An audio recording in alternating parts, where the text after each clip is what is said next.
Guys, can you all able to hear and see me? Are you all able to hear and see me? Okay, just wait a bit. I'm facing some connectivity issues from my end. Just give me 2 minutes.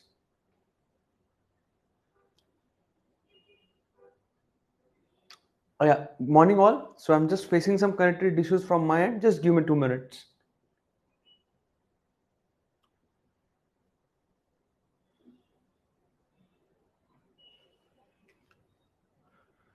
Okay, so good to go.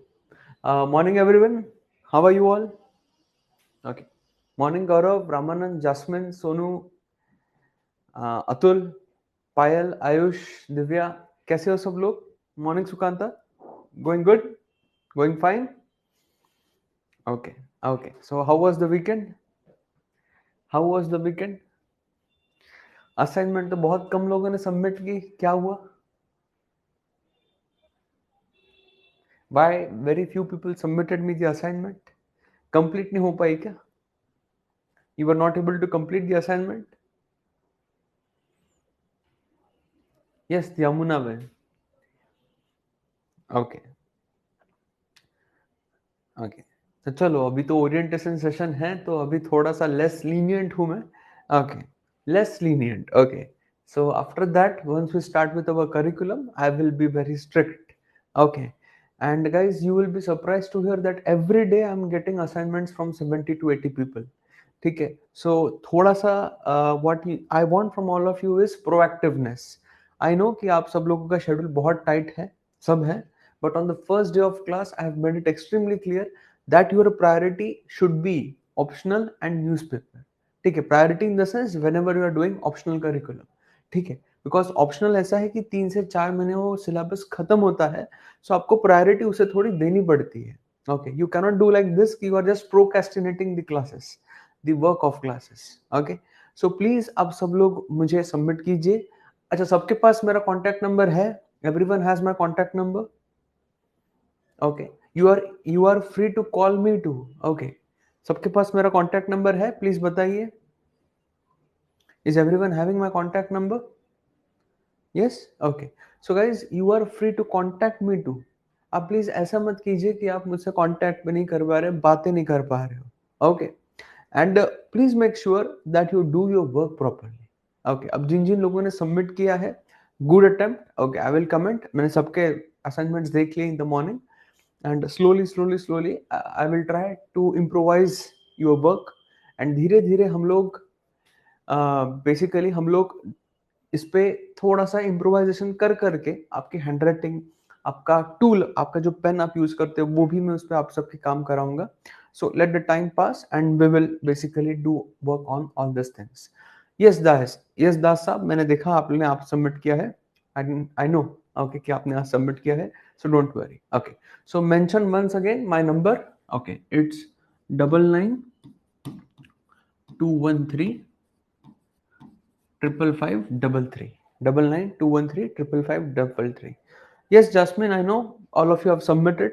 ठीक है, देखिए तो समझ लेना, अगर Telegram पे double tick आ गया आपके, तो it means that I have seen your पे वर्क. एंड अगर डबल टिक नहीं आया, तो इसका मतलब मैंने अभी तक के आपका काम देखा नहीं है. सो ऐसा नहीं है कि अकाउंटेबिलिटी खाली आपकी है, अकाउंटेबिलिटी मेरी भी है. ठीक है, सो I have that accountability and I know. So if you see the double tick, then you can very well be assured that I have seen your work and I have gone through your work at least once. ठीक है. The way I proceed is that I create folders with each and everyone's name. Okay, तो मेरे पास सारों के folders होते हैं, जो जो लोग मुझे काम सबमिट कर रहे हैं, सबके नाम के फोल्डर्स होते हैं. And I keep a track कि कौन कौन मेरे साथ कैसे कैसे कनेक्टेड है. And in the end, for them there are some extra sessions, so there is some extra special kind of initiatives that I take for all of them. Okay, Sonu, अभी नहीं देंगे फीडबैक, ये छोटे मोटे असाइनमेंट्स का feedback मैं अभी नहीं दूंगा आपको. जब हम लोग सिनॉप्सिस स्टार्ट करेंगे तब हम लोग करेंगे. ठीक है. Now before moving ahead, how many of you are not the part of Hindu group? कौन कौन स्टडी आईक्यू के ऑप्शनल के ग्रुप का पार्ट नहीं है? Raise your hands right now. Those people who have joined, please tell me how many of you are not the part of the Study IQ Geography optional group on Telegram. कौन कौन part नहीं है? I want answer from each and every one of you. Me, not now sir. Okay. Okay, कौन कौन नहीं? How many of you are not the part of study IQ geography optional group on Telegram?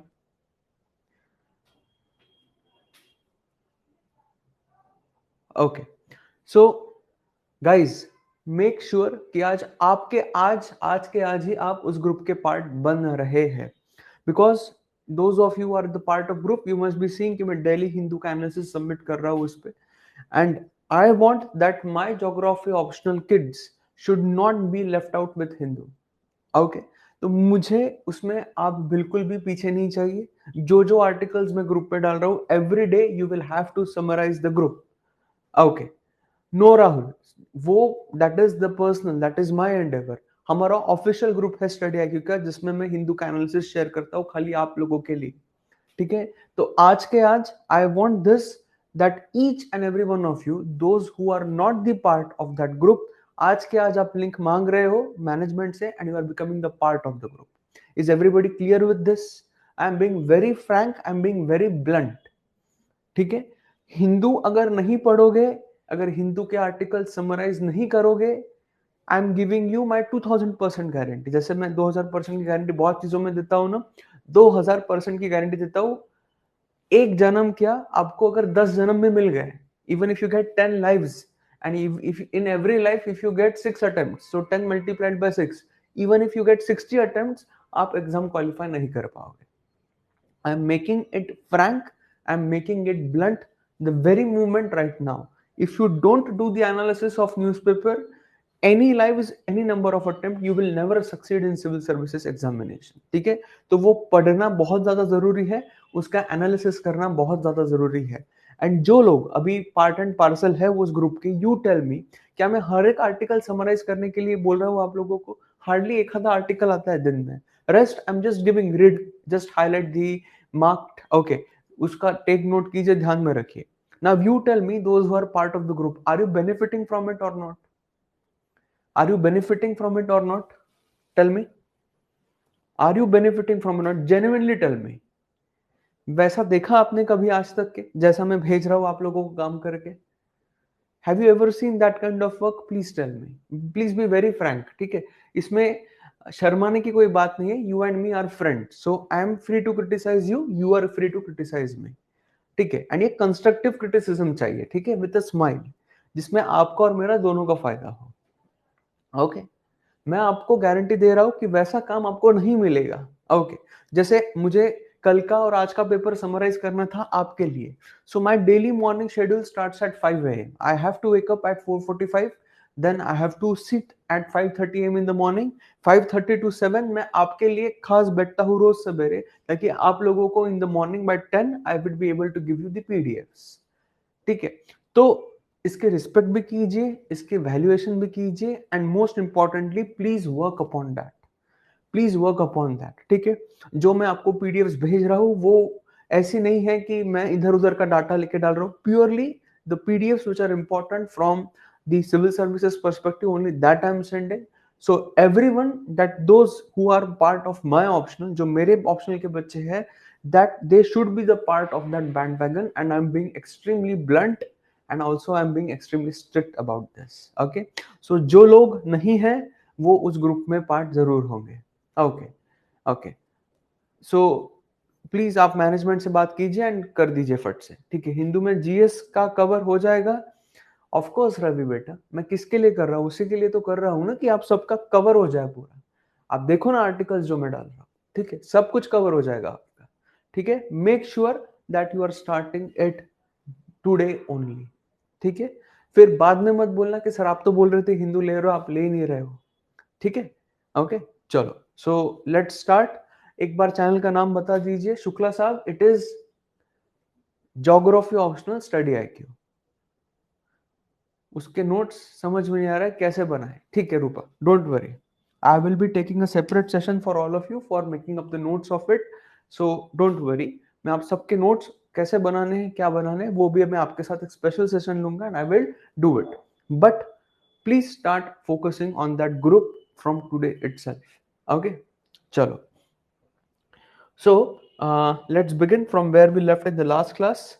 So guys, in the last class, I did explain you the formation of the tropical hot deserts, कि ऐसे deserts क्यों बनते हैं. Okay, so we have basically the Coriolis force which acts. Why? Because of the rotation of Earth on its axis from west to east. So ये जो Coriolis force है guys, ये Coriolis force क्या करेगा? ये Coriolis force apparent deflection लाएगा. Okay, apparent deflection किस में लाएगा basically? Apparent deflection ये moving bodies में लाएगा. Is the Coriolis force valid for vertical movements? नहीं. Coriolis force जो है ये vertical movements के लिए valid नहीं है. Coriolis force is only valid for horizontal movements. So please keep this in mind that Coriolis force is only valid for horizontal movements on Earth. So Coriolis force bodies को right में deflect करेगा if you are in the northern hemisphere, and it will be deflecting bodies in the left if you are in the southern hemisphere. Okay, एक बहुत बढ़िया example देता हूं मैं आप लोगों को ताकि आप सब लोग इसे बहुत अच्छी तरीके से याद रखेंगे. आपको याद होगा ना कि जब इंडिया न्यूजीलैंड में या फिर इंग्लैंड में खेलने जाती है तो वहां पे बॉल देखो कैसा स्विंग होता है ना. क्रिकेट फैंस प्लीज कमेंट, वो बॉल स्विंग होता है कि नहीं होता है. अब आप बताइए, अगर इंडिया इंग्लैंड में खेलने जाती है तो बॉल इन स्विंग होता है या आउट स्विंग होता है? Comment I for in swing and out for out swing. अगर इंडिया इंग्लैंड में खेलने जाती है तो बॉल इन स्विंग होता है या आउट स्विंग होता है? बॉल इन स्विंग होता है कि नहीं? इन स्विंग मीन्स कौन से डायरेक्शन में? इन स्विंग मीन्स कौन से डायरेक्शन में? राइट में होता है कि नहीं होता है? Are you all comfortable? Yes. And अगर इंडिया ऑस्ट्रेलिया न्यूजीलैंड में खेलने गई तो बॉल कहां जाता है? लेफ्ट में जाता है कि नहीं जाता है? आउट स्विंग होता है कि नहीं होता है? अभी समझा आपको कि कैसे आप बेसिकली ज्योग्राफी पढ़ के क्रिकेट भी समझ पाएंगे. So your in swing and out swing is basically because of what? Because of rotation of earth. है ना आशीष? अभी तो आशीष भी चल रहा है. तो see, that is the beauty of this optional कि अगर आप ज्योग्राफी एक बार समझ गए आप क्रिकेट भी समझ जाओगे. ओके. सो हमेशा ध्यान में रखना इन swing and out swing. India में स्विंग होते हुए देखा है आपने कभी? Have you ever seen in swing happening, out swing happening in India? Swing होते हुए देखा है कभी बॉल को इंडिया में? जितना इंग्लैंड एंड जितना ऑस्ट्रेलिया न्यूजीलैंड में होता है उतना बहुत मुश्किल है ना. क्यों? बिकॉज जो कोरियोलिस फोर्स है that has got a sign angle latitude. ये ध्यान में रखना. जो हमने कोरियोलिस फोर्स लिया है ना, मैं आपको पढ़ाऊंगा कि कोरियोलिस फोर्स बेसिकली कैसा है. सो कोरियोलिस फोर्स जो है it is associated with the sine angle of latitude. Okay. So हमारा जो कोरियोलिस फोर्स है वो साइन एंगल ऑफ लैटिट्यूड से बेसिकली कोरिलेट करता है. तो sine 0 is 0. So Coriolis force equator पे 0 डिग्री होता है. And if I talk about poles, so sine 90 equals 1. So Coriolis force is 0 at the equator and Coriolis force is maximum at the poles. इसलिए अगर आप India लेंगे, India equator के बहुत करीब है, तो यहाँ पे कोरियोलिस फोर्स डिफ्लेक्शन जो है ये कम होता है. इसलिए इंडिया में बॉल स्विंग करना बहुत डिफिकल्ट होता है फास्ट पेसर्स को. अगर ऑस्ट्रेलिया न्यूजीलैंड के पेसर्स इंडिया में आ गए तो इंडिया में क्या उनके पेसर्स काम कर सकते हैं क्या? नहीं. उनको स्पिन खेलने के लिए मजबूर होना पड़ता है. इसलिए वो स्पिनर्स ज्यादा लाते हैं जब भी वो इंडिया में आएंगे. बट जैसे ही वो ऑस्ट्रेलिया न्यूजीलैंड में जाएंगे उनके पेसर्स जो है वो फ्रंट लाइन पे आ जाते हैं एंड स्पिनर जो है वो बैक लाइन पे चले जाते हैं. तो हमेशा ध्यान में रखना, geography has got to do with everything, even sports. ठीक है. तो अभी जब भी आप क्रिकेट देखोगे, जब भी आप अभी टेनिस देखोगे, टेनिस में भी देखना, टेनिस में भी जो स्पोर्ट्स है, if you are playing in Australia, if you are playing in Wimbledon, तो विंबलडन में जब जैसे अभी विंबलडन हो रहा था अभी, तो आपने अगर देखा होगा जो सर्व कर रहा था अल्कराज, तो सर्व करते वक्त अल्कराज को ज्यादा पावर नहीं लगानी पड़ रही थी बॉल को बाहर फेंकने के लिए. ओके. क्यों? बिकॉज वहां पे कोरियोलिस फोर्स उसकी मदद करेगा. एंड वही अगर आप ऑस्ट्रेलिया में खेलोगे, अगर आप नॉर्थ अमेरिका में खेलोगे, तो आपको ज्यादा मेहनत करनी पड़ती है बॉल को क्रीज के अंदर लाने के लिए. ओके. सो ये होता है कोरियोलिस फोर्स, ये होती है ज्योग्राफी की अहमियत इन लाइफ. समझा अभी? Are you now getting interested? I know the girls in the class, those who are not cricket fans, आपको ये चीजें नहीं समझेगी, बट आपके लिए भी मैं बहुत बढ़िया चीज लाऊंगा रिलेटेड टू कॉस्मेटिक्स. ठीक है. ओके. चलो. So I am quickly revising that the Coriolis force जो है, कोरोलिस फोर्स एक अपरेंट फोर्स है जो मूविंग बॉडीज पे लगता है, एंड वो मूविंग बॉडीज पे लेफ्ट पे लगता है if you are in the southern hemisphere, and वो मूविंग बॉडीज पे राइट पे लगता है if you are in the northern hemisphere. And Coriolis force जो है, basically it will cause apparent deflection. So because of this we studied that whenever the air will rise up from the equator, जब भी हवा equator से ऊपर उठेगी, so it will start rising up towards tropopause. Tropopause से वो poles की तरफ डाइवर्ज होना स्टार्ट होगी, एंड जैसे वो पोल्स की तरफ डाइवर्ज होना स्टार्ट होगी, they will experience Coriolis force deflection. So इस वजह से जो हमारी हवा है, हवा instead of going and sinking at the poles, it sinks at around 30 to 35 degrees north and south. So हवा sink कहाँ पे करेगी? These are the latitudes where the air will sink. So these latitudes will have the subtropical high pressure belt, and because of this, in these latitudes you predominantly have what? You predominantly have deserts. इसलिए आपको इन latitudes में predominantly क्या मिलेंगे? Deserts मिलेंगे. ठीक है? क्यों? क्योंकि यहाँ पे कैसा प्रेशर है? यहाँ पे है high pressure. If you are having high pressure, so will high pressure result in the formation of clouds? नहीं. हवा कैसी है? हवा दबी हुई है. Air is basically how? Air is basically densified. Densified in the sense कि एयर कॉम्पैक्टेड है, यहाँ पे उच्च दबाव है, तो एयर दबी हुई है.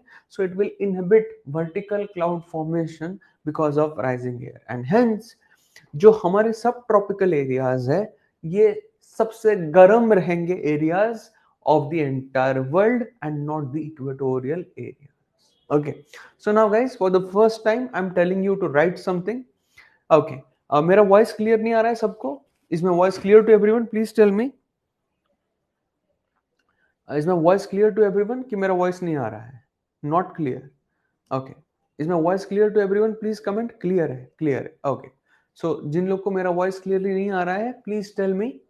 Okay, I will rectify it. Okay, चलो. Okay, it's clear. Okay, thank you, thank you.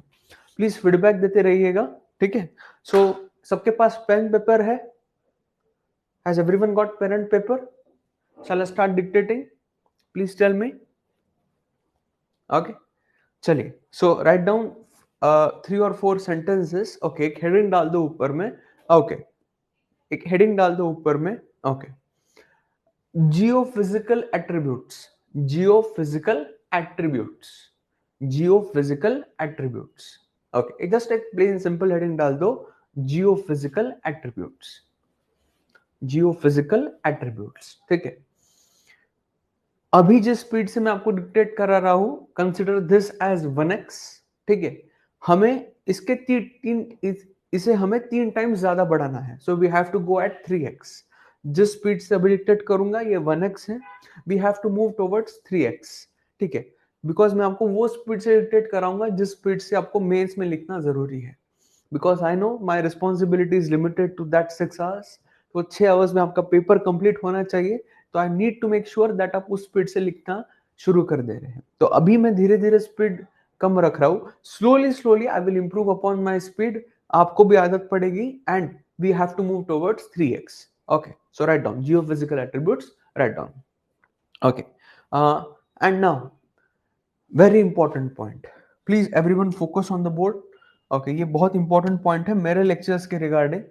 So whenever you will come to my lecture, geography optional, okay, so please remember that none of you will write in paragraphs. कोई paragraphs में नहीं लिखेगा in my lectures. Everyone will either write in points 1, 2, 3, 4 or in bullets. कोई भी paragraph में मेरे lectures में लिखेगा नहीं. एंड मुझे आपके आंसर्स में, मुझे आपके सिनॉप्सिस में, आपको बताऊंगा सिनॉप्सिस क्या है, मुझे ये पैराग्राफ्स नहीं चलेंगे. मुझे पॉइंट्स चलेंगे, मुझे बुलेट्स चलेंगे. Okay, is everybody crystal clear with this? Nobody will write with paragraphs. अभी वो आपको 10वीं पास होके 10 करोड़ साल हो गए हैं.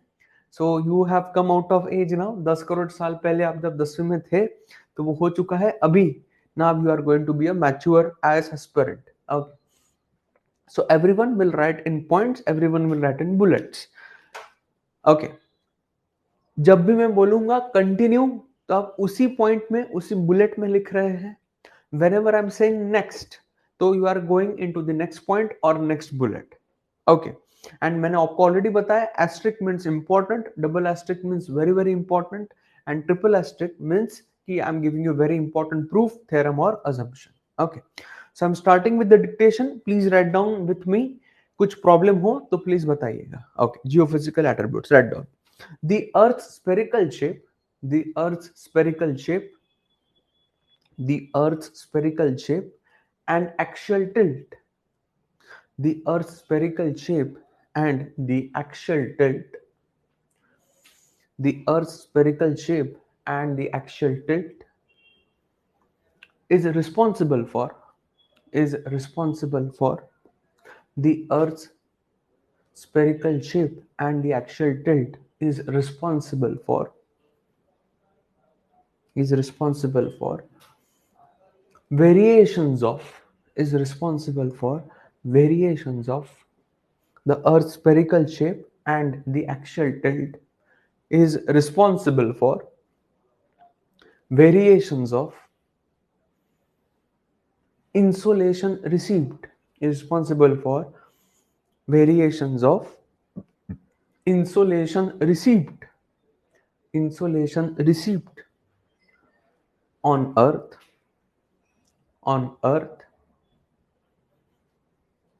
is responsible for variations in insolation received on earth because because because put a hyphen put a hyphen put a hyphen. Okay. The sun's rays the sun's rays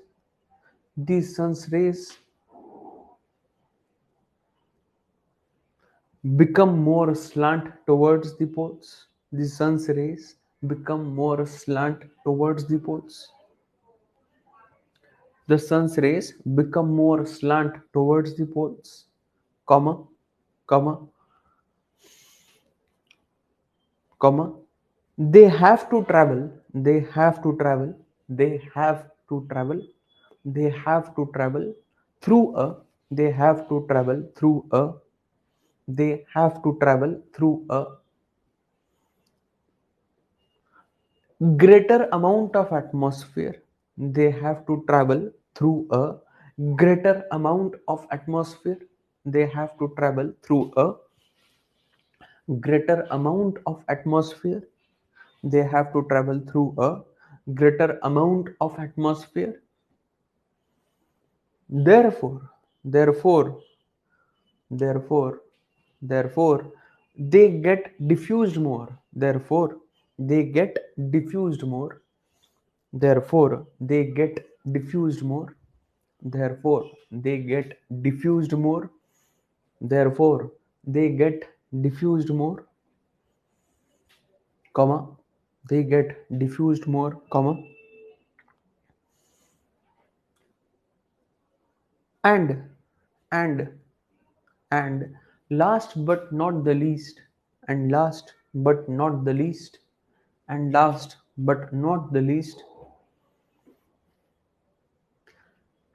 the day length increases, the day length decreases, and last but not the least, the day length increases, and last but not the least, the day length increases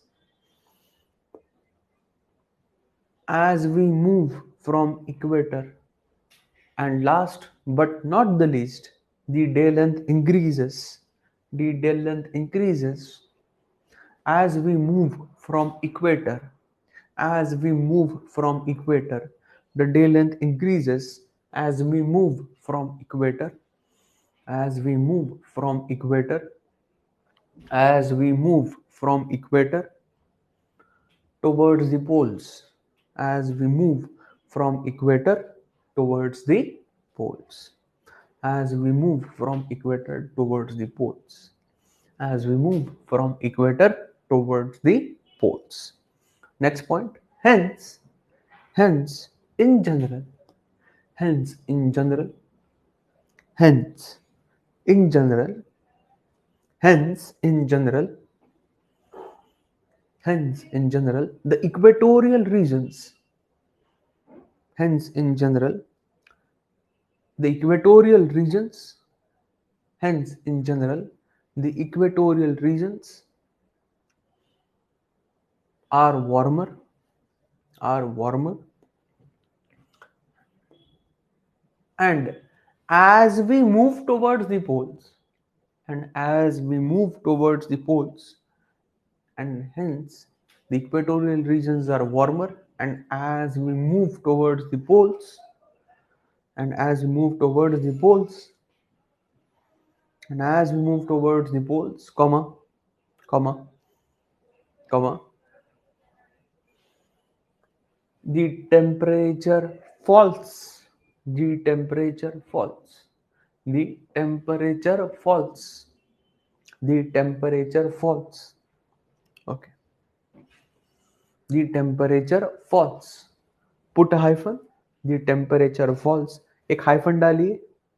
Okay, एक hyphen डालिए. Okay, this is called as, this is called as, this is called as, this is called as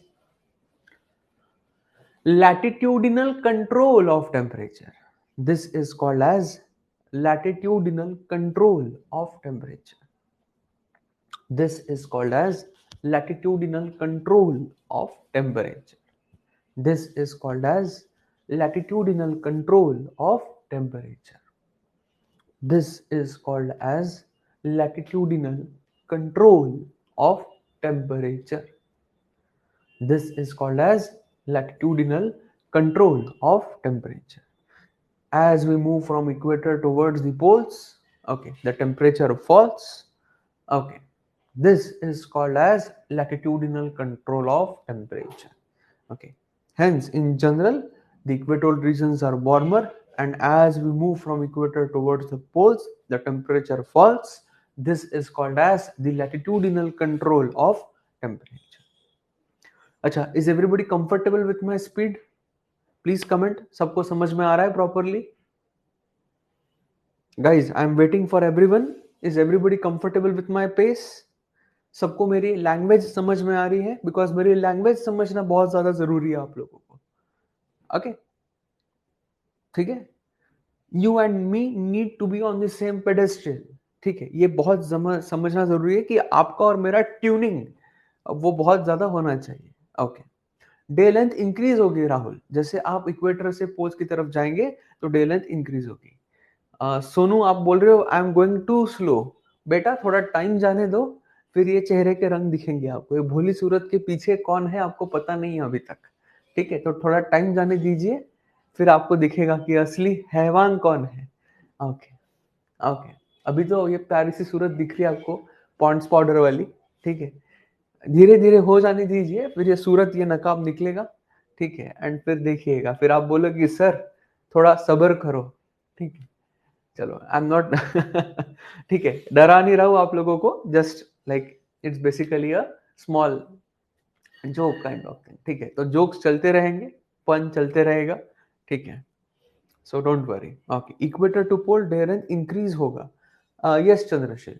okay, क्यों होगा बताइए, क्यों होगा equator to pole day length increase क्यों होगा? Because सन का अपरेंट माइग्रेशन होगा ना बिटवीन नॉर्थ एंड साउथ, है ना. चलो ठीक है, चलो. So write down next point. Next point, on the equator, on the equator, on the equator, on the equator, due to, on the equator, due to intense, on the equator, due to intense, on the equator, due to intense, in brackets perpendicular, on the equator due to intense, in brackets perpendicular, perpendicular, close the bracket, vertical insolation, vertical insolation, vertical insolation, which is constant, which is constant throughout the year, which is constant throughout the year, which is constant throughout the year, due to, which is constant throughout the year due to which is constant throughout the year due to the unchanging position due to the unchanging position due to the unchanging position due to the unchanging position of the equator due to the unchanging position of the equator due to the unchanging position of the equator with regards to the sun with respect to the sun with respect to the sun comma comma on the equator comma on the equator we have on the equator we have intense vertical convection on the equator we have intense vertical convection on the equator we have intense vertical convection on the equator we have intense vertical convection, okay, which results in which results in which results in the formation of which results in the formation of which results in the formation of massive, okay, अभी ये word खाली लिख लीजिएगा, ये word क्या है क्यों है ये सारा मैं आपको क्लाइमेटोलॉजी में एक्सप्लेन करूंगा. which results in the formation of massive cumulonimbus cloud, which results in the formation of massive cumulonimbus clouds, which results in the formation of massive cumulonimbus clouds, which results in the formation of massive cumulonimbus clouds, causing very heavy precipitation, causing very heavy precipitation, causing very heavy precipitation, causing very heavy precipitation, causing very heavy precipitation, causing very heavy precipitation throughout the year. Throughout the year.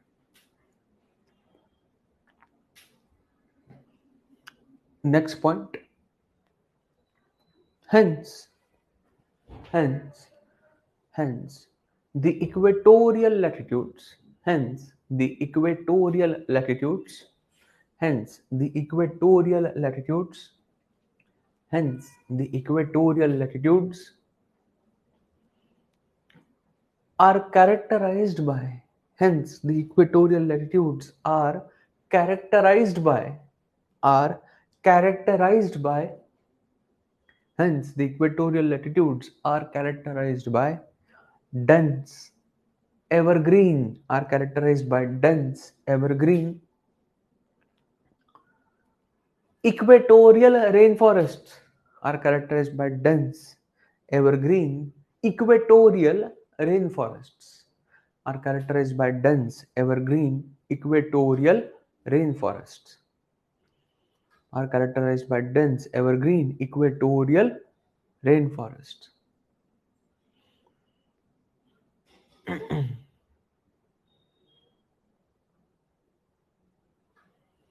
Okay, आप सबने वो forest के नाम तो basically लिख लिए हैं, आपने एग्जांपल्स मुझे असाइनमेंट्स भी दी है, so don't new write the examples. Okay, now next point is an asterisk point, please properly लिखिएगा.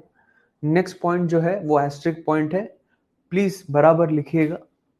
ओके, प्लीज बराबर लिखिएगा. Okay, as a result of heavy precipitation, as a result of heavy precipitation, as a result of heavy precipitation, as a result of heavy precipitation, as a result of heavy precipitation, okay, the equatorial latitudes, as a result of heavy precipitation, as a result of equatorial precipitation, sorry, as a result of heavy precipitation, comma, the equatorial latitudes as a result of heavy precipitation, comma, the equatorial latitudes are neither are neither are neither the hottest regions of the world are neither the hottest regions of the world are neither the hottest regions of the world are neither the hottest regions of the world nor are neither the hottest regions of the world nor ठीक है तो थोड़ा सा oceanography ला रहा हूं बीच में थोड़ा सा ओशंस भी बोल देंगे nor the equatorial oceanic waters nor the equatorial oceanic waters nor the equatorial oceanic waters nor the equatorial oceanic waters nor the equatorial oceanic waters are the warmest waters on earth nor the equatorial oceanic waters are the warmest waters on earth are the warmest waters on earth nor the equatorial oceanic waters are the warmest waters on earth. So, अगर आपको किसी ने पूछा कि क्या equatorial region सबसे गर्म है दुनिया के क्योंकि यहाँ तो 24 घंटे परपेंडिकुलर आइसोलेशन है क्या इक्वेटोरियल के ओशनिक वाटर्स मींस ये पार्ट ये पैसिफिक का ये वाला part okay so this part of Pacific this part of Atlantic this part of the southern ocean okay तो क्या ये Pacific Atlantic and southern ocean के पार्ट्स वार्मेस्ट है दुनिया के नहीं these are not the warmest waters on earth okay and neither these are the hottest regions of the world is everybody comfortable with this do I have your permission to move ahead क्या मैं आगे बढ़ सकता हूँ सबको point समझा है proper तरीके से मैं सबकी कमेंट के लिए राह देख रहा हूँ प्लीज कमेंट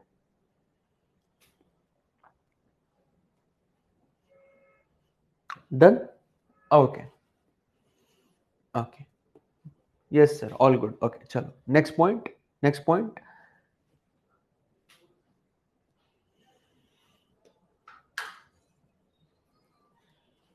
ओके यूएस का सर यूएस का सॉइल प्रोफाइल क्या होता है अपर लेवल का चंद्रशील बेटा ये क्या सवाल पूछ रहे हो सॉइल प्रोफाइल कहाँ बीच में ला दे हो आप ओके सॉइल प्रोफाइल अभी पढ़ा है बेटा मैंने एंड वो भी आप यूएस का पूछ रहे हो आप ये कहाँ से सवाल पूछ रहे हो बीच में बताइए Why are you asking me soil profile right now?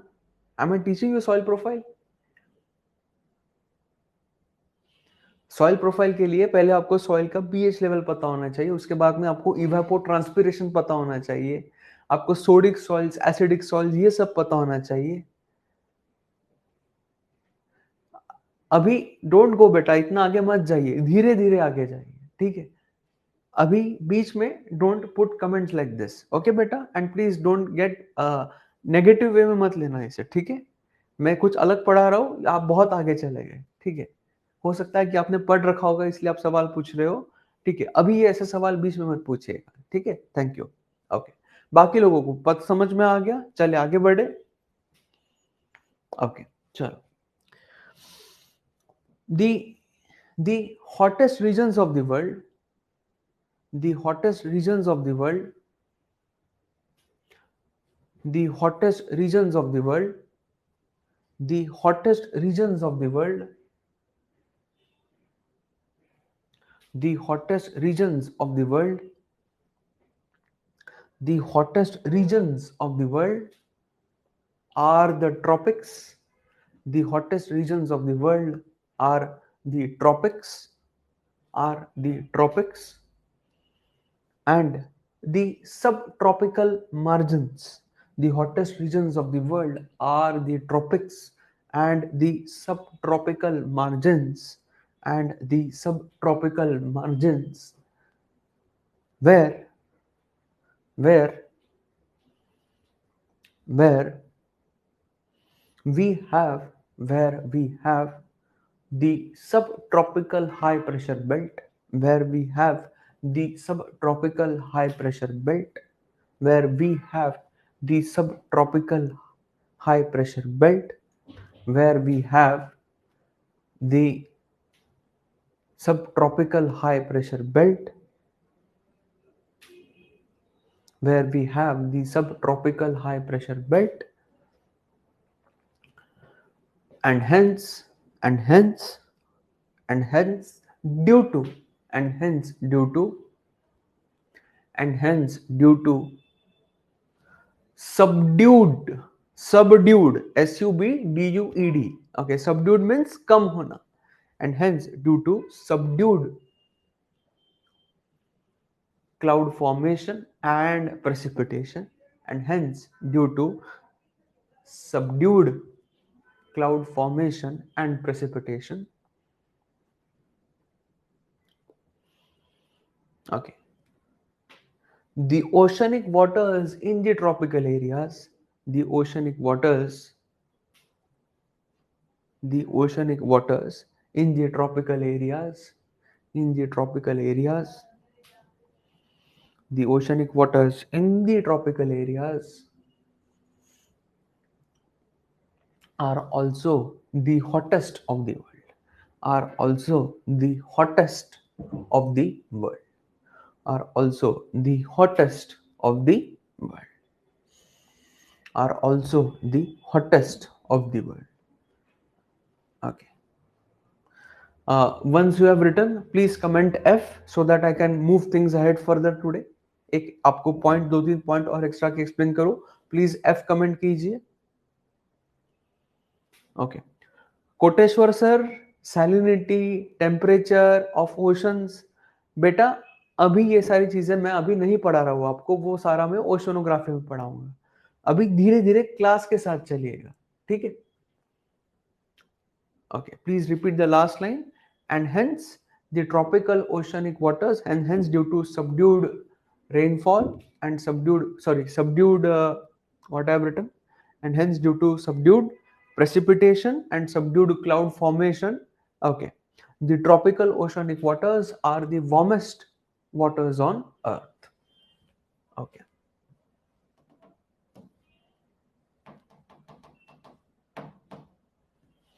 Okay. So guys, like if I am telling you, okay, बहुत सिंपल भाषा में मैं आपको एक टॉपिक, एक बहुत सिंपल टर्म आपको एक्सप्लेन कर दे रहा हूँ. The name of the term is ocean currents. Okay, कि ओशन करंट्स क्या होते हैं सर. ओके, क्योंकि ओशन करंट्स बहुत ज्यादा न्यूज में है. अभी लास्ट वीक की न्यूज है कि जो दुनिया का सबसे बड़ा ओशनिक सर्कुलेशन है, जिसे हम लोग नॉर्थ अटलांटिक ओशनिक सर्कुलेशन गायर कहते हैं, NOAR कहते हैं. So it is on the verge of collapse. ठीक है, तो एक बहुत सिंपल टॉपिक, बट ऐसा टॉपिक जिससे बेसिकली दुनिया कंप्लीटली बदल जाएगी. ओके, जिससे दुनिया में आइसेज आ सकता है, जिससे दुनिया में एक नया वार्मिंग सीजन शुरू हो सकता है. एंड मोस्ट ऑफ द क्या, almost 100% of the world's meteorologist, almost 100% of the world scientists, okay, geographers, they are now convinced कि ये होने वाला है. ठीक है, तो वो क्या है, इसलिए मैं आपको थोड़ा सा पहले हिंट दे देता हूँ ताकि आपका दिमाग जो है वो खुल जाए. Okay, basically what I want from each and every one of you, ये टॉपिक मैंने आज तक आपके साथ डिस्कस नहीं किया. सो ज्योग्राफी ऑप्शनल में ये टॉपिक मैंने आज तक आपके साथ डिस्कस नहीं किया. So I deliberately kept it for this Monday. एक बार एक वीक के सेशंस हो गए हमारे. तो आपको जो सबसे इंपॉर्टेंट चीज है डिस्कस करने की या फिर अप्रिशिएट करने की, दैट इज डाइवर्सिटी. ओके, तो डाइवर्सिटी आपको दुनिया की अप्रिशिएट करना बहुत ज्यादा जरूरी है, एंड ये ध्यान में रखिएगा. ठीक है, so now you know the reason. Okay, कि जो हमारे इक्वेटोरियल वाटर्स है ये सबसे गर्म नहीं है. सबसे गर्म जो पानी है वो यहाँ पे है. So these are the world's hottest waters. Okay, ये वाला पार्ट. ओके, इंडिया तो छोड़ दो, इंडिया में मॉनसून्स है तो इंडिया का डिस्कस करने में कोई फायदा नहीं है। Okay, so these are the hottest waters of the world. जहां जहां पे मैंने एच लिखा है ये दुनिया के सबसे गर्म पानी में से आता है, ओशंस के, ठीक है। And if I take you to poles, so यहाँ पे तो पूरा ठंडा पानी है। Okay, here you have all cold waters. Okay, so जैसे मैंने आपको एटमॉस्फेयर में बताया कि एटमॉस्फेयर में जितनी भी विंड सर्कुलेशन रहेगी, जितने भी टर्बुलेंसेस रहेंगे, ओके, ये सारे टर्बुलेंसेस, ये सारे जितने भी डिस्टर्बेंसेस रहेंगे, ये क्यों रहेंगे? बिकॉज ये जो हीट इम्बैलेंस है, okay, these areas are energy surplus and these areas are energy deficit. यहाँ पे एनर्जी सरप्लस है, यहाँ पे एनर्जी डेफिसिट है। सो यहां से हीट जो है वो यहां तक लेके जाएगी एंड यहां से बेसिकली जो कोल्ड एयर है, जो कोल्ड पानी है, वो नीचे लेके जाएगा। सो यहां से हीट ऊपर जाएगी एंड यहां से बेसिकली कोल्ड एयर, कोल्ड पानी नीचे आएगा। सो what you have in the world, what you have in the world is one of the best thermoregulating agents of earth। Thermoregulating agents, मैं फिर से बोल रहा हूं, धरती के पास खुद के क्या है? Thermo regulating agents. जैसे इफ यू, अगर मैंने आपको अभी धूप में खड़ा कर दिया, so what you will start to do? आपको क्या आना लगेगा? Please try to answer. If I take you out and if I keep you in the sun, okay, your body will start to do what? आपकी body क्या करना करेगी? Please tell me. Yes, your body will start to sweat, ठीक है। सो there is a temperature called as wet bulb temperature। wet bulb temperature means उसके ऊपर अगर बाहर का टेम्परेचर गया, so your body cannot cool down by sweating। sweating means क्या? आपके स्किन के पोर से पसीना बाहर आएगा, वो पसीना जब इवेपोरेट होगा तो स्किन ठंडी होती है, that is called as sweating। so there is a temperature called as wet bulb temperature। अगर टेम्परेचर, बाहर का टेम्परेचर उससे ज्यादा हो गया तो आपकी बॉडी स्वेटिंग करके खुद को ठंडा नहीं कर सकती है, and that temperature is merely 36 degree Celsius. तो हम लोग जो इंडिया में रहते हैं, हम तो सुपर बींग्स है, बिकॉज 36, हमारे यहाँ पे सवेरे 10 बजे 36 चले जाता है। तो हम तो सारे रजनीकांत फॉलो करने वाले लोग हैं, तो हमें फर्क नहीं गिरता है। But human body cannot cool itself above 36 degree Celsius by sweating. Okay, so like we have sweating, so similarly धरती के पास खुद का एक बहुत बड़ा थर्मोरेगुलेटिंग एजेंट है, and that is ocean currents. Ocean currents क्या करेंगे? इक्वेटोरियल एंड ट्रॉपिकल एरिया से गर्म पानी ऊपर लेके जाएंगे एंड पोलर एरिया से ठंडा पानी नीचे लाएंगे। What will the ocean currents do? They will carry the hot waters from equatorial regions and the tropical areas towards the poles, and from poles they will bring in cold water like this। So इसे हम लोग oceanic गायर कहते हैं। What do we call this? We call this oceanic gyre, GYRE। Okay, तो जैसे हमारे धरती में आप सबको पता है that we have two hemispheres on earth, we have north and south। Okay, so every ocean will have two gyres in each hemisphere। जैसे ये हमारा अटलांटिक ओशन है, तो इसमें इसका एक नॉर्थ गायर रहेगा एंड इसका एक साउथ गायर रहेगा। सो दो गायर्स रहेंगे। गायर्स मींस पानी क्या रहता रहेगा? पानी सर्कुलेट होता रहेगा। ओके, सो अभी दिक्कत ये हो गई है, ओके, अभी दिक्कत ये हो गई है कि, okay, very simple thing I'm explaining you so that everybody gets in consonance with that। Okay, so if you see this part of North America, okay, तो यहाँ पे दुनिया का सबसे बड़ा warm current, okay, warm current जो है, warm current means कि ऐसा करंट जो गर्म पानी लेके जा रहा है from equator and tropical areas towards poles. Simple language, what is a warm current? Warm current is basically that current or that movement of oceanic water। okay, current basically movement है oceanic water की। तो पूरा का पूरा एक ocean का column आगे बढ़ रहा है, एक पूरा का पूरा ओशन का कॉलम आगे बढ़ रहा है। सो अगर वो गर्म पानी ला रहा है इक्वेटर्स एंड ट्रॉपिकल एरिया से, we call it as warm current. So जो दुनिया का सबसे बड़ा वार्म करंट है, okay, this is called as NAD, North Atlantic drift. Okay, North Atlantic drift कहते हैं हम लोग इसे, वो ऐसे बहता है, North Atlantic drift. And North Atlantic drift basically is the extension of Gulf Stream. Okay, इसे गल्फ स्ट्रीम भी कहते हैं। Okay, Gulf stream x tends as NAD इन अटलांटिक। ठीक है, North Atlantic drift. Okay everybody, just get comfortable with the name north Atlantic drift. Okay, ये north Atlantic drift ना ऊपर जाता है यहाँ पे, it goes above like this. Okay okay, and ये ऊपर जाएगा। ओके, ये ऊपर जाएगा, the NAD will go above like this.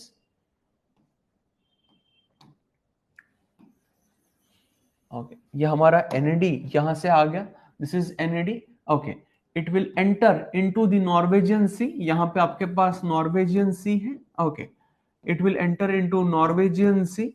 So Norwegian Sea में एंटर करने के बाद it becomes a current called as Norwegian current. And ये जो नॉर्वेजियन करंट है ना हमारा, ये क्या करता है पता है आपको? ये सारे के सारे यहाँ के जितने भी पोर्ट्स हैं, पोर्ट्स मीन्स जैसे कैपिटल सिटीज, जैसे लंदन हो गया, okay, Belgium, Holland, Amsterdam. Okay, so you have Finland's capital Helsinki, you have Denmark's capital, you have Copenhagen, okay, you have Stockholm. Okay, तो ये सारे cities को ये जो नॉर्वेजियन करंट है बेसिकली, जो अटलांटिक ओशन का ड्रिफ्ट से आया हुआ है, it keeps them ice free. ये क्या करता है? इनको आइस फ्री रखता है even during winters. Even during winters ये करंट यहाँ के सारे लोकेशंस को आइस फ्री रखता है। क्यों? बिकॉज अटलांटिक ओशन से गर्म पानी यहाँ पे आ रहा है। Now guys, what is happening? And ये जस्ट लास्ट वीक की डिस्कवरी है। आज ही मैंने इसके रिगार्डिंग एक बहुत बढ़िया आर्टिकल पढ़ा। Okay, and that article was written by very famous scientist of today. तो इसलिए मैं आपको आज ये कंफर्म बता रहा हूं कि ये हो चुका है, and you and me are going to bear the brunt of the consequences. आप और मैं इसके कॉन्सिक्वेंसेस बेयर करने वाले हैं आने वाले 10-12 सालों में। तो ये कंफर्म हो चुका है। Now what is happening? Okay, Greenland जो है, ये ग्रीनलैंड पूरा मेल्ट हो रहा है। Greenland is experiencing record melting. जो आर्टिक ओशन है, आर्टिक ओशन भी रिकॉर्ड मेल्टिंग एक्सपीरियंस कर रहा है। आर्टिक एंड एंटार्क्टिक में फर्क ध्यान में रखना। जो हमारा आर्टिक रीजन है, it is basically frozen sea surrounded by land. Okay, ये बहुत बेसिक डिफरेंस है, ये कोई जानता नहीं है, एंड देन एग्जाम में आप गलत करके आ जाते हो। देखिएगा, जो हमारा आर्टिक रीजन है, Arctic region is a frozen sea surrounded by land. Arctic sea जो है हमारा, it is basically a frozen sea. तो आर्टिक ओशन जो है ये फ्रोजन सी है सराउंडेड बाय लैंड।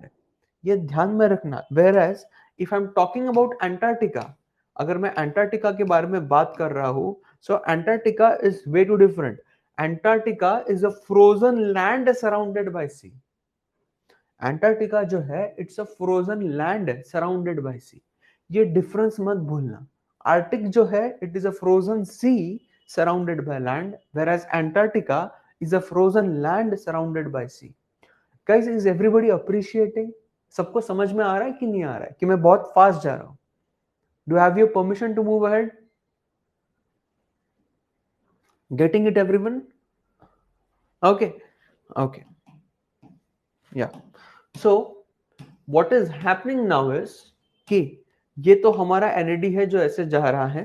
ओके, अभी यहां से कोल्ड करंट्स आ रहे हैं, यहां से गर्म ठंडा पानी आ रहा है, and this is being accelerated because of climate change. Climate change की वजह से आर्टिक ओशन मेल्ट हो रहा है, पूरा ग्रीनलैंड मेल्ट हो रहा है। यहाँ पे आपका ये रीजन होता है, इसे हम लोग कहते हैं लैब्राडोर रीजन। सो यहाँ से पूरे कोल्ड करंट जो है, ठंडा पानी जो है, वो मेल्ट होके यहाँ पे आ रहा है।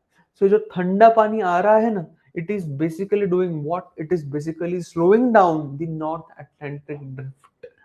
And अगर North Atlantic drift slow down हो गया, and if it reverses, now it has slowed down तो ये हो चुका है, तो बोलने की बात नहीं है, ये हो चुका है। एनएडी जो है, it has now become a very weak current, जो दुनिया का सबसे स्ट्रॉन्गेस्ट करंट था, कि इससे बड़ा या इससे स्ट्रॉन्ग करंट कोई था नहीं।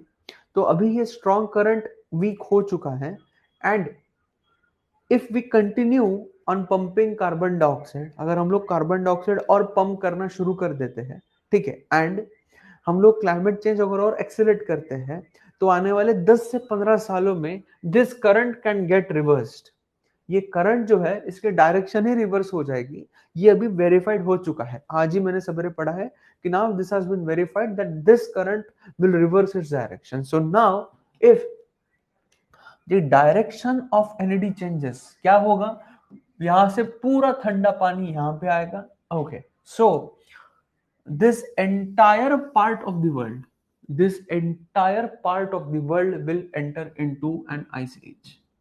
This entire part of the world will enter into an ice age. ये बात ध्यान में रखना। सो क्लाइमेट चेंज जो है, जो ग्लोबल वार्मिंग हो रही है, इसका मतलब ये नहीं होगा कि हर जगह वार्मिंग होगी, नहीं। ग्लोबल वार्मिंग के वजह से क्लाइमेट चेंज होगा, एंड क्लाइमेट चेंज जो है ये हर जगह पे अलग अलग जगहों पे अलग अलग तरीके से मैनिफेस्ट करेगा। सो the entire northern part of the northern hemisphere will go into an ice age अगर NAD रिवर्स हो गया तो। Please remember this. एंड ये जो पार्ट है वर्ल्ड का, ये वाला पार्ट, ओके, यहां पे you will have what, you will have temperature extremes.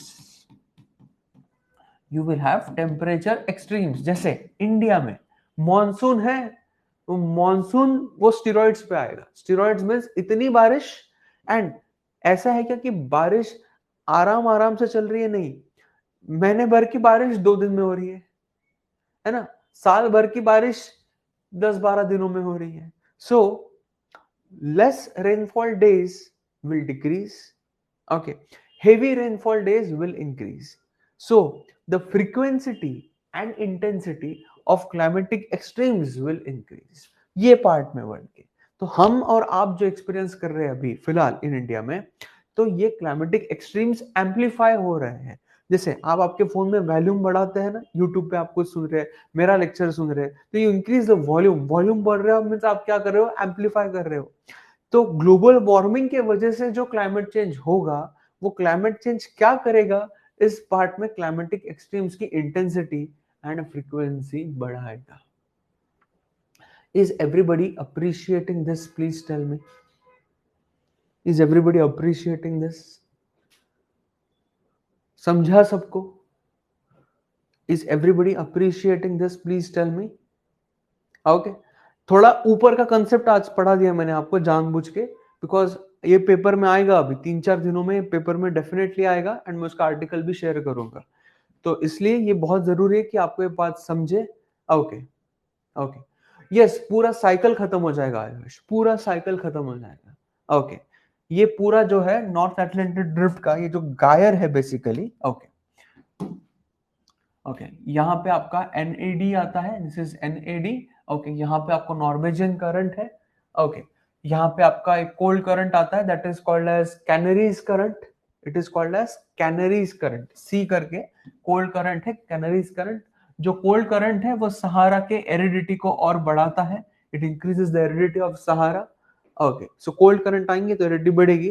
तो you will be shock to hear this, you will be shock to hear this कि पिछले 5 सालों में, इन the last 4 year, in the last 5 years, Sahara में 4 बार snowfall हो चुका है। Okay, are you understanding this, that in the last 5 years, okay, 4 years have experience snowfall in Sahara. Sahara में स्नोफॉल हुआ है। ओके, ये किस वजह से हो रहा है? ये सारा हो रहा है क्लाइमेट चेंज की वजह से। ओके, अब ह्यूमन लाइफ सस्टेन करेगी कि नहीं, वी डोंट नो अभी। Okay, okay, sea level will rise, of course sea level will rise, sea level has risen Rupak. Okay, sea level तो ऑलरेडी बढ़ चुकी है फ्रॉम प्री इंडस्ट्रियल लेवल्स तो अभी तक, ठीक है। एंड जो एवरेज एम्बिएंट टेम्परेचर है, हमने 1.2 डिग्री सेल्सियस ऑलरेडी बढ़ा दिया है। ओके, हमारा टारगेट है 1.5 तक लिमिट करेंगे तो कुछ हो सकता है। अगर 2 डिग्री कर दिया वार्म धरती को हमने, तो everybody will over. Okay, is everybody appreciating this?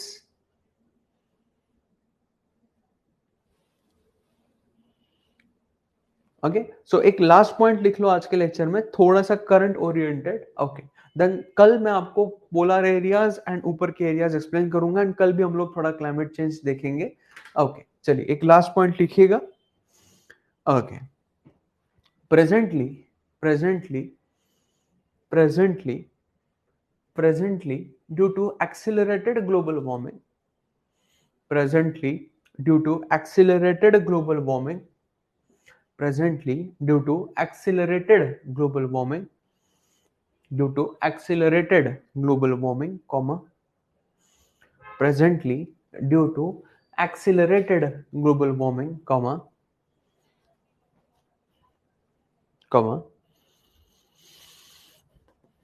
the melting, the melting, the melting polar ice caps, the melting polar ice caps, the melting polar ice caps, and and the ice shelves, the melting polar ice caps and the ice shelves threaten, melting polar ice caps and ice shelves threaten threaten to to disrupt threaten to disrupt threaten to disturb the heat imbalance, threaten to disturb the heat imbalance, threaten to disturb the heat imbalance of earth, threaten to disturb the heat imbalance of earth, threaten to disturb the heat imbalance, जो धरती का imbalance है उसे disturb कर रहे। देखिए ये जो इम्बैलेंस है इसके वजह से धरती पे बैलेंस क्रिएट होता है, ये बात ध्यान में रखिएगा। इम्बैलेंस है उसकी वजह से धरती पे बैलेंस है, उसकी वजह से एटमॉस्फेयर सर्कुलेट हो रहा है, उसकी वजह से ओशन सर्कुलेट हो रहे हैं। तो जो ग्लोबल वार्मिंग है एंड क्लाइमेट चेंज है वो इस इम्बैलेंस को डिस्टर्ब करेंगे, threatening to disturb the heat imbalance of earth, resulting into resulting into resulting into climatic extremes, resulting into climatic extremes and and and climatic resulting into climatic extremes and climatic anomalies and climatic anomalies and climatic anomalies and climatic anomalies. Is everybody comfortable with this point? समझा सभी को?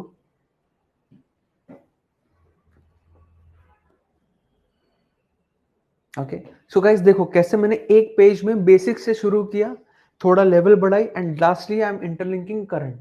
ठीक है, तो आपके answers में आपके content में मुझे ऐसा ही दिखना चाहिए। Okay, correlation between conventional and current. Okay, ये बेसिस है ज्योग्राफी ऑप्शनल का। तो मेरी नोट्स जो रहेगी, जो भी आपको मैं डिक्टेट कराऊंगा कुछ इसी तरीके से रहेगा। ठीक है, एंड इन माय नोट्स आप इसे डायरेक्टली यूटिलाइज कर पाएंगे in your mains. Okay, is everybody comfortable with my dictation? सबको कंफर्टेबल हो, लैंग्वेज समझ में आ रही है सबको? ठीक है, ओके, चलो चलो। So I will end my session over here today. So tomorrow we'll have a quick glance at the polar and the that latitudes and मैं थोड़ा सा आपको इंटीरियर्स ऑफ अर्थ के बारे में बताएंगा। सो हम लोग और आगे जाएंगे। ठीक है, ओके। एंड हाँ, अभी बहुत लोगों को आई फ्लू हो रखा है। सो प्लीज आई फ्लू हो रहा है तो everybody keep your hygiene, eyes को वॉश कीजिएगा properly and please take good care of yourself. You cannot afford to miss optional lectures, ये ध्यान में रखना। मेरा अगर आप एक लेक्चर मिस कर दोगे ना, वो एक लेक्चर बहुत भारी पड़ता है रिकॉर्डेड देखने के लिए। सो प्लीज ये मत समझिएगा कि रिकॉर्डेड लेक्चर हम लोग बाद में देख लेंगे, खुद की प्लीज प्लीज केयर कीजिएगा। Please take good care of yourself, okay? Because health is indirectly the wealth, okay? You cannot basically say कि health नहीं करेंगे करके, okay? Should we make notes apart from you? दास साहब मैं आपको बताऊंगा कैसे करना है, okay? गरिमा मैम देखिएगा प्लीज, आप सफर कर रही है, मुस्कान जी भी सफर कर रही है, तो प्लीज टेक गुड केयर। ठीक है, और I cannot say anything else, okay? And अभी तो ये बराबर चीज नहीं है आपके साथ डिस्कस करने की। जिस दिन हमारा आखिरी ओरिएंटेशन सेशन रहेगा 2-3 दिन बाद, तो मैं एक बहुत इंपॉर्टेंट चीज आपके साथ शेयर करूंगा। ठीक है, उसको स्ट्रिक्टली फॉलो करना। Strictly means strictly, no give and take in that, okay? ठीक है, ओके, चलिए। So please have a good day everyone, see you all tomorrow sharp at 11 AM, okay? Any difficulty, you are free to ask me now, otherwise you may leave the meeting. अरे Gaurav ji good bye मत बोलिए यार, good bye तो हमेशा के लिए बोला जाता है। मेरा और आपका साथ तो अभी आपकी जिंदगी के एंड तक हो चुका है, ठीक है। 11th एनसीईआरटी सुकांदा पढ़ी होगी तो बढ़िया है, पढ़ लो, ठीक है। चलिए, so have a good day everyone, I am ending the session.